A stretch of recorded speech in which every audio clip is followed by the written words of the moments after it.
ఎందుకంటే మనం ఎవరికి ఏం చేయక్కర్లేదు, మనం చూస్తూ ఉంటే చాలు. నన్ను చాలాసార్లు తిడతా ఉంటే ఏం చేస్తాను తెలుసా, నన్ను అనుకుంటవచ్చు కదా, మీరు అందరూ అనుకుంటారు కదా ప్రశ్న, ఎలా భరిస్తాను నేనని. నేను ఫస్ట్ నన్ను తిట్టే వీడియోలు నేను చూడను. వాళ్ళు అనుకోవచ్చు చాలా మంది. నాకు మొన్న చెప్తున్నారు, నిన్ను ఎలా తిట్టారంటే అమ్మ చెప్పలేదు విషయం అంటే నేను చెప్తే నేను వేరే ఆలోచన. నేనేంటంటే బై డిఫాల్ట్ సెట్టింగ్ నేను చూడను, నేను విన్నాను. నేనేం నమ్ముతానంటే, తల్లి నా గుండెల్లో నువ్వు ఏది మంచి అదే చేయనివ్వు, నన్ను ఏది వినాలో అదే విననివ్వు, దేనికి స్పందించాలో దానికే స్పందింపచేయి. ఇంకా నన్ను ఎన్ని రకాలుగా నేను చూడను కూడా చూడను నా గురించి. సో అందుకే నన్ను ఎవరిని తిట్టినాగా నాకు అర్థం కాదు. అట్లాగా ఎవరిని తిట్టినట్టు ఉండదు.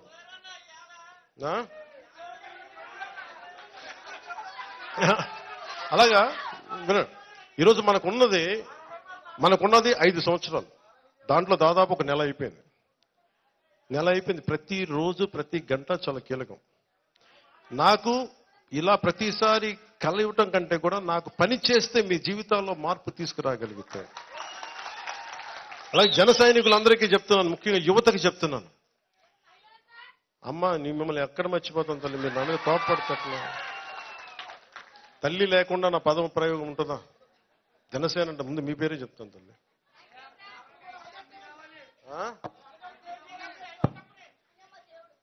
రాగానే మొత్తం ఏమంటుందండి, అల్లావుద్దీన్ అద్భుత దీపం తీసేయడానికి ఐటీ కంపెనీ ఇదిగో తీసుకో, ఇంకేం కావాలి చెప్పు ఇచ్చేస్తా.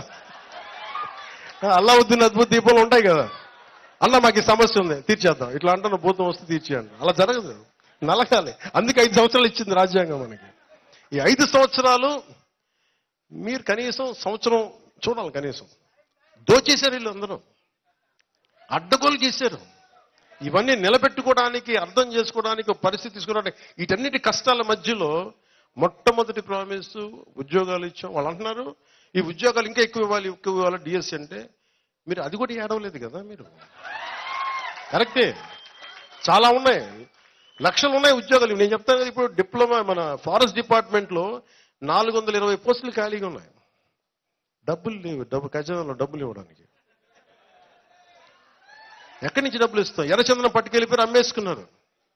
నేపాల్లో ఎన్ని వేల మెట్రిక్ టన్నులో ఉంది నేపాల్లో. నేపాల్ ప్రభుత్వం తిరుపతి నుంచి వెళ్ళిన ఎర్రచందనాన్ని నేపాల్ ప్రభుత్వం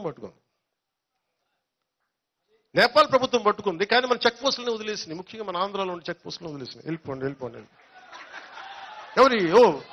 పెద్దిరెడ్డి గారి వెంటనే పంపించాడు, అసలు నేపాల్ పంపించాడు. మిథున్ రెడ్డి గారి పంపించాడు. కానీ నేపాల్ పోలీసులకు పాపం మిథున్ రెడ్డి గారు పెద్దిరెడ్డి గారు ఎవరు తెలియదు, ఆపండి అన్నారు. ఎక్కడ తీయాలంటే దాని రూట్ తిరుపతికి వచ్చింది. లాంగ్వేజ్ ప్రాబ్లం వాళ్ళకే ఉంది. వాళ్ళు ఎర్రచందనం ఒకటే లాంగ్వేజ్ కదా. ఈ ఎర్రచందనం కాహాయ్ అంటాడు, అది పట్టుకుంటారు, తీసుకెళ్తారు. పట్టుకుని ఇప్పుడు ఆ ఫైల్ నా దగ్గరికి వచ్చింది. దాన్ని ఏమంటారు, ఎర్రచందనాన్ని ఇక్కడ తీసుకురావాలి, ఏం చేయాలంటే దానికి ఏదో పెట్టి దాని గురించి కింద మీద పడుతున్నాం, తీసుకురావడానికి ఒక ప్రయత్నం చేస్తున్నాం. ఇవన్నీ మీరు చూడండి, ఇప్పుడు దాకా తెలియదు కదా మీకు. అంటే ఒక ఎర్రచందనం మనకి నేపాల్లో పట్టుబడింది అంటే మీకు ఎంత అలసత్వంగా ఉన్నాయి చెక్ పోస్టులు. మీరు అక్కడి నుంచి తీసుకొచ్చి ప్రతి చోట పోలీస్ చెక్ పోస్టులు ఉంటాయి. నువ్వేం తీసుకెళ్తావు జేబులు, మనకి ఎన్నిసార్లు మనకి ఎలక్షన్ కమిషన్ టైంలో మనకి అడుగుతారు. అలాంటిది ఎర్రచందనం అంటే ఎన్ని వేల మెట్రిక్ టన్నులు, ఎన్ని లారీలు వెళ్ళాలి. అన్ని లారీలు చాలా సునాయాసంగా వెళ్ళిపోయి నేపాల్ దాకా. అంటే మీకు ఆ స్థాయిలో ఉంది దోపిడీ. కరెక్ట్, సినిమాలు తీయచ్చు, కానీ ఒక అడవిని కొట్టి ఒక చెట్టుని పెంచడం ఎంత కష్టమో మీకు తెలుసా? మనందరికీ తెలుసు. కొట్టే వాళ్ళకి తెలియదు అది సంగతి. ఒక చెట్టు కొడితే 25 చెట్లు నాటాలని అరణ్య సూక్తం చెప్తూ ఉంటుంది. ఆ చదువులు చదివితే కదా, ఆ విజ్ఞానం ఉంటే కష్టం తెలుస్తుంది. కొట్టేసుకుందాం, పెంచేసుకుందాం, అమ్మేసుకుందాం, ఏం చేసుకుంటారు? ఎక్కడ తింటారు డబ్బులు?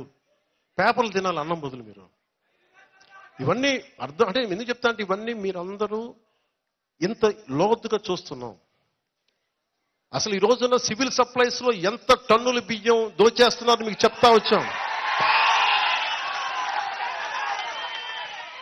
మనోహర్ గారికి నేను ఒకటే చెప్పాను, మనం మాట్లాడాం, సివిల్ సప్లైస్ మీ చేతిలో పెట్టాం, అక్రమ రవాణా బియ్యం మీద ఉక్కుపాదం మోపండి, అదొక్కడే మాట చెప్పాను. ఆయనకి నా అభినందనలు. బలంగా చేశారు.